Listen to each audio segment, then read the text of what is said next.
ደብረጽዮን ይችን አስበዋል? ነገሩ ከባድ ነው። ባይሆን የሚመረጥ አደገኛ አካሄድ።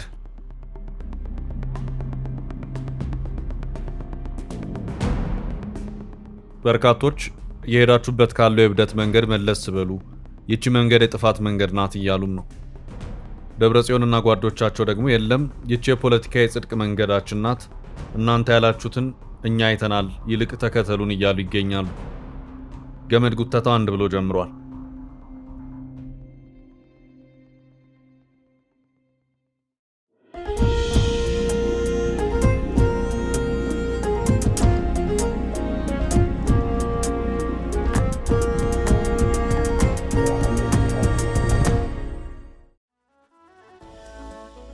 ህወሓት የፕሪቶሪያው ስምምነት የፈረሰ መሆኑን በግልጽ ተናግሯል። በፌዴራሉ መንግስት የተሾሙትን የትግራይ ጊዜያዊ አስተዳደርና መንግስታቸውን ቀሪ አድርጎ በደብረጽዮን ገብረ ሚካኤል በኩል የሚመራ መንግስትን አቋቁሟል።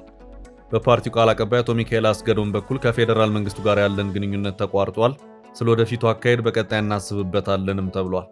ጥያቄው እና አሁን ባለው ሁኔታ ትግራይ ምንድናት የሚለው ነው። የህወሓት ሰዎች ትግራይን እንደ ሀገር መቁጠር ከጀመሩ አላደር ብለዋል። ልክ እንደ አንድ ሉዓላዊ ሀገር የትግራይ መከላከያ ሰራዊት ወይም ቲዲኤፍ የሚባል የታጠቀ ኃይልን ካቋቋሙ አላደር ብለዋል። ደብረጽዮን ሀገራዊ ግንኙነት በሚያስፈልጋቸው ጉዳዮችና ክልሎች ማድረግ በማይችሉባቸው ግንኙነቶች ልክ እንደ አንድ ሀገር መሪ ለተባበሩት መንግስታት ድርጅት ይፋ ደብዳቤን ሲጽፉ ይታያል። ነገሩ እንዴት ነው የሚያስብለው ነው እንደቀጠለ ነው። የነ ደብረጽዮን ሐሳብ ዲፋክቶ ስቴት የሚባለውን የሉዓላዊ ሀገር መልክ ያለው የሚመስልን ትግራይ መፍጠር ሆኖ ይታያል። የሚታየው አካሄድ ሁሉ የዚህ ነጸብራቅ ነው። ጥያቄው ምን ያህል ያስኬዳል? በእርግጥ የትግራይስ ህዝብ እንደዚህ አይነቱን መንገድ የሚያምንበት ነው ወይ የሚለው ነው።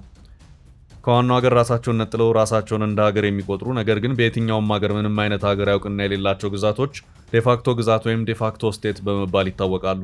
በአንድ ሀገር ዴፋክቶ ስቴት ሊፈጠር የሚችለው ጠንካራ ማዕከላዊ መንግስት ሳይኖር ሲቀር ነው። የዴፋክቶ ስቴት ቁልፍ ባህሪያት የሚባሉት የራሳቸው መንግስት አለን ማለታቸው፣ ግዛትን መያዛቸው፣ በዚያ ግዛት ውስጥ ቋሚ ህዝብን ያካተቱ መሆናቸውና በራሳቸው መንገድና አካሄድም እንደ አንድ ሉዓላዊ ሀገርና መንግስት ለመስራት ሙከራዎችን ማድረጋቸው ነው።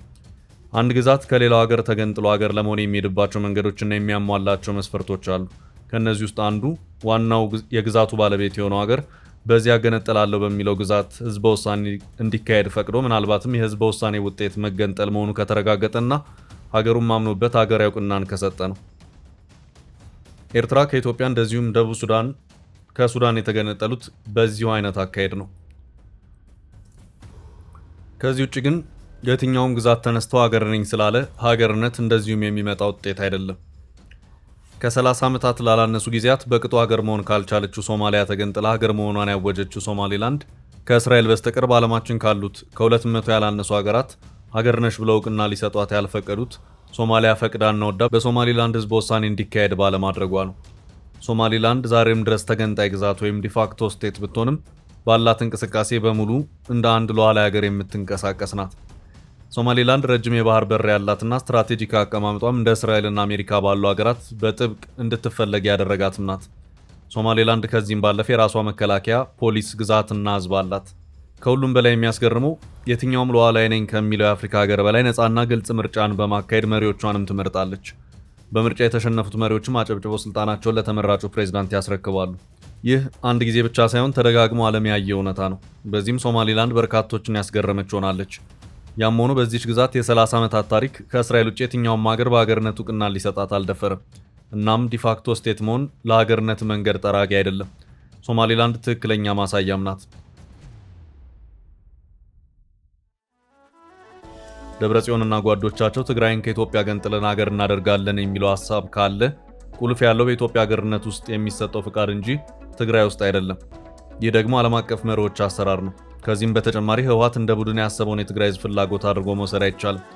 ሀገር በቡድኖች ፍላጎት ከግዛት እየተቆረሰ እንዲሁ በድንገት የሚፈጠር እንዳልሆነ ከተባበሩት መንግስታት ድርጅት መመስረት በኋላ የሀገራት አመሰራረት ታሪክ ቁልጭ አድርጎ ያሳያል። ይህ መሪ የሚጣስ ከሆነ በየትኛውም ዓለም ጫፍ የሚነሱ ቡድኖች ከአንድ ሀገር ቁራጭ ግዛትን ገንጥለው ሀገራዊ እውቅናን እያሰጡ ዛሬ በዓለማችን በሺዎች የሚቆጠሩ ጥቃቅንና አነስተኛ ሀገራት በተፈጠሩም ነበር።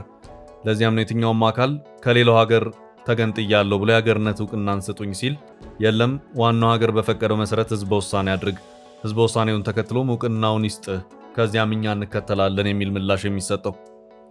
ከዚያ ውጪ ከሆነ ደግሞ ቀደም ሲል ጠቆም ለማድረግ እንደተሞከረው ያ ግዛት ዲፋክቶ ስቴት ይሆናል ማለት ነው። ዲፋክቶ ስቴት ማለት ደግሞ ባጭሩ ሉዓላዊነት የሌለው በሀገርነት የማይታወቅ ነገር ግን ራሱን እንደ መንግስት የሚቆጥር አንድ የሆነ አካል የሚያስተዳድረው ቀጠና ማለት ነው። ደብረጽዮን ትግራይ እየገፉ ያሉት ወደዚያ መስመር ነው። ደብረጽዮን በፌዴራሉ መንግስት እውቅና ያለውንና በሌተናል ጀነራል ታደሰ ወረደ የሚመራውን የትግራይ ጊዜያዊ አስተዳደር አስወግደዋል።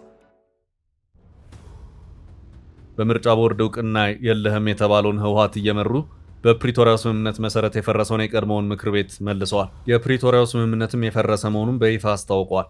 ቀደም ብሎም ትግራይንና የፌዴራሉ መንግስት የሚያገናኙ ብቸኛው ቀጭን መስመር የፕሪቶሪያው ስምምነት ነው የሚል መረጃም በትግራይ ሚዲያዎች እንዲነገር ሲደረግም ነበር። የህወሓት ቃል መሆናቸውን የገለጹትና ሰሞኑን ለቢቢሲ ድረገጽ ማብራሪያቸውን የሰጡት አቶ ሚካኤል አስገዶም የተባሉ ሰው ለመሆኑ ከፌዴራል መንግስቱ ጋር የሚኖራችሁ ቀጣይ ግንኙነት ምን ይመስላል የሚል ጥያቄም ቀርቦላቸው ነበር። አቶ ሚካኤል አስገዶም በሰጡት ምላሽም ከፌዴራል መንግስት ጋር የሚኖረውን ግንኙነት እንዴት ይሆናል የሚለው በቀጣይ የምናየው ይሆናል። እስካሁን ባለው ግንኙነት ግን ጊዜያዊ አስተዳደር እየፈረሰ ስለሆነ የነበረን ገመድ ተበጥሷል በሚል ሐሳብ እንወስደዋለን ሲሉ ተናግረዋል። በቃል አቀባዩ ገለጻ ላይ ሁለት ነገሮች በግልጽ ተቀምጠዋል። አንደኛው ከፌዴራል መንግስቱ ጋር የሚያገናኝን ድልድይ ጊዜያዊ አስተዳደሩ ነበር፣ እሱ ቀሪ ከሆነ የግንኙነት መስመር አይኖረንም የሚል ነው። ይሄ አንድ ተብሎ ይያዝ። ሁለተኛው ከቃል አቀባዩ ሚካኤል አስገዶም ገለጻ መረዳት የተቻለው ሌላኛው ነጥብ ደግሞ ከፌዴራል መንግስቱ ጋር በቀጣይ በምን መልኩ ግንኙነት ሊኖር ይችላል በሚለው ዙሪያ ነው። ቃል አቀባዩ በቀጣይ የሚታይ ሌላ አጀንዳ ይሆናል ሲሉ ተናግረዋል። በቀጣይ የሚታይ ይሆናል የሚለው ገለጻም እዚህ ጋር ይሰመርበት። የቃል አቀባዩ አባባል በሚገባ ተፈትሾ ሲታይ ባጭሩ የሚለው በጀነራል ታደሰ ወረደ የሚመራ የትግራይ ጊዜያዊ አስተዳደር በመፍረሱ ከፌዴራል መንግስቱ ጋር ያለን ግንኙነት ተበጥሷል። ስለ ግንኙነቱ አካሄድ በቀጣይ የምናስብበት ይሆናል ነው። ህወሓት አንድ የሆነ የኢትዮጵያን ግዛት ይዞ ከቀሪው ኢትዮጵያ ጋር ያለውን ግንኙነት በተመለከተ አስብበታለሁ ማለት ምን ማለት ነው የሚለው ወሳኙ ጥያቄ ነው። ህወሓት በቀሪው የትግራይ ህዝብ ዕጣ ፈንታ ላይ እንዲወስን ማን ስልጣን ሰጠው? እጅግ በተዋጣለት ዲሞክራሲያዊ ምርጫ የክልሉ መንግስት ሆኖ ተመረጠ ቢባል እንኳን ያለው መንግስታዊ ስልጣን ትግራይን ከቀሪ ኢትዮጵያ እስከመነጠል የሚያደርስ ስልጣንስ ነው? ከሆነስ በየትኛው ዓለም አቀፍ መርሆና ሀገራዊ ህግ የሚሉት ነጥቦች መልስ የሚሹ ናቸው። ከዚህ ውጭ ግን ነገሩን ቀለል አድርጎ ከቀሪ ኢትዮጵያና ከፌዴራሉ መንግስት ጋር ስለሚኖረን ግንኙነት በቀጣይ የምናስብበት ይሆናል የሚለው ምላሽ የሚያስከትለው ውጤት በእጅጉ የከበደ እንደሚሆን ጥርጥር የለውም። ከፌዴራሉ መንግስት ጋር የሚኖር ግንኙነት የበጀት ጉዳይ ነው። እንደ ሀገር አብሮ የመቀጠልም ጉዳይ ነው። የትግራይ ህዝብ መሰል አገልግሎቶችን የማግኘት ሙሉ መብት አለው። በመሃል በሚፈጠሩት የፖለቲካ አለመግባባቶች ግን መሰል አገልግሎቶች የሚደነቃቀፉ ከሆነ ያለፉ ስህተቶች መልሰው የሚደገሙ ይሆናል። በዚህ በኩል የህወሓት አመራሮች ምን ያህል ርቀት ተጉዞ አስበዋል የሚለውን በተመለከተ ከነሱ ውጪ ማንም ሊመልሱ የሚችል ጥያቄ አይደለም። የክልሎችና የፌዴራል ግንኙነቶች እንደ ኤሌክትሪክ፣ ቴሌኮም፣ አየር መንገድ፣ ባንክና የመሳሰሉት ግንኙነቶችንም ጭምር የሚያካትት ነው። የየብስ ትራንስፖርት ግንኙነትም በዚሁ አቅጣጫ የሚታይ ነው። እነዚህ ሁሉ ለህይወት እጅግ አስፈላጊ የሆኑ ጉዳዮች በቀጥታ ከፌዴራሉ መንግስት ጋር በሚኖሩ ግንኙነቶች ውስጥ ያሉ ፓኬጆች ናቸው። ሌላው ቀርቶ የትግራይ አርሶ አደር ለመጪው ክረምት የእርሻ ወቅት በፌዴራሉ መንግስት በኩል የሚቀርብን ማዳበሪያ ጭምር ማግኘት አለበት። መድኃኒትና እንደ ነዳጅ ያሉ አቅርቦቶችንም ከፌዴራሉ መንግስት ጋር በሚኖር ግንኙነት ለትግራይ የሚቀርቡ ናቸው። ነገሩን ቀለል አድርጎ በህወሓት አመራሮች አንደበት ከፌዴራሉ መንግስት ጋር ያለው ግንኙነት ተቋርጧል፣ ስለ ግንኙነቱ በቀጣይ የምናስብበት ይሆናል ማለት በአጭሩ በእነዚህ የትግራይ ህዝብ አቅርቦቶች ላይ ከባድ የሆነ አደጋን መጣል ማለት ነው።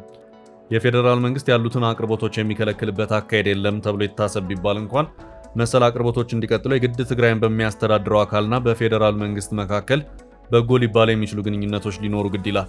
ይህ ካልሆነ ግን የቀደሙት የ2 ዓመታቱ ጦርነት አይነት የግንኙነት መቋረጦች ተከስተው የትግራይን ህዝብ ሌላ ችግር ውስጥ እንዳይጥሉትም አስጊ መሆናቸውን በመጥቀስ በርካቶች ስጋታቸውን በመግለጽ ላይ ይገኛሉ። ከዚህ አንጻር እነ ደብረጽዮን አሁን የደረሱበት ደረጃ ደርሰው መንግስት አስወግደው መንግስት ሲያቆሙ ሊከተሉ የሚችሉትን አሉታዊ ውጤቶች በሙሉ ሂሳብ በመስራት ነው ወይ የሚለው ጉዳይ ወሳኝነት አለው። ሂሳብ ውስጥ ተሰርቶ ከሆነ ምን ያህል አዋጭ ነው የሚለው ደግሞ ተጨማሪ ጥያቄ ነው። ከዚህ ውጪም እንደ ደብረጽዮን የአሁኑን እርምጃ የወሰድነውና የፕሪቶሪያውን ስምምነት ቀሪ ያደረግነው የፌዴራሉ መንግስት የፕሪቶሪያውን ስምምነት ማክበር ባለመቻሉ ነው የሚሉ ማብራሪያዎችንም ከሰሞኑ ሲሰጡ እየተሰማ ነው።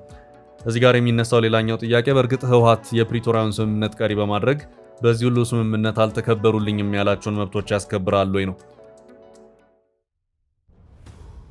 በጋራ ንግግር ስምምነቱን ማስፈጸም ካልተቻለ ህወሓት በተናጠል ከስምምነቱ በመውጣት አስከብራለሁ የሚለው መብት ካለ ሊሆን የሚችለው የኃይል አማራጭ ነው።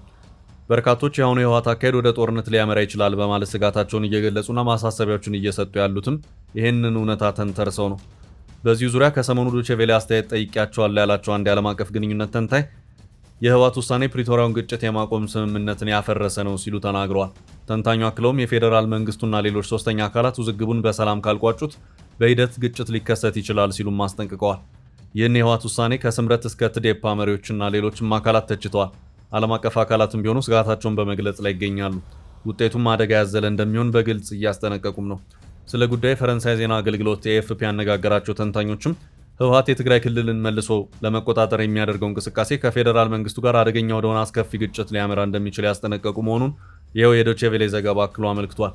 በኦስሎ ኒው ኮሌጅ ዩኒቨርሲቲ የሰላምና ግጭቶች ጥናት ፕሮፌሰር የሆኑት ከጂቲል ትሮኖቮል በዚህ ዙሪያ አስተያየታቸውን የሰጡት ለኤኤፍፒ እንደዚሁም ለሮይተርስ የዜና ወኪልም አጠር ያለ ሙያዊ ማብራሪያቸውን ሰጥተዋል። ፕሮፌሰሩ ረዘም ላሉ ዓመታት የኢትዮጵያ ፖለቲካ ጉዳዮች በቅርበት እና በንቃት የሚከታተሉ የቆዩ ተመራማሪ ናቸው። ኬጂቲል ትሮኖቮል በዚሁ ማብራሪያቸውን በህወሓት በኩል የተወሰነው ውሳኔና የተወሰደው እርምጃ በግልጽ ነገሮችን ወደ ባሰ ደረጃ የሚገፋ ነው። ይህ አሁን ቋፍ ላይ ያለውን ችግር ረገብ ብሎ መፍትሄ እንዲያገኝ የሚደረግበት ሁኔታ ካልተፈጠረ በስተቀር የተወሰደው እርምጃ አደገኛ ግጭትንም ሊቀሰቅስ ይችላል በማለት አለኝ ያሉትን ስጋት ገልጸዋል። እስካሁን ባለው ሁኔታ የፌዴራሉ መንግስት ምንም ከማለት ተቆጥቦ ታይቷል። በዚሁ አካሄድ ዙሪያ የሰጠው እንደዚሁም በህወሓት ውሳኔ ምን አይነት አካሄድን ሊከተል እንደሚችልም ያሳወቀው ምንም ነገር የለም። ነገሩ ለጊዜው ካልሆነ በስተቀር በዝምታ ብቻ የሚቀጥልም ሊሆን አይችልም።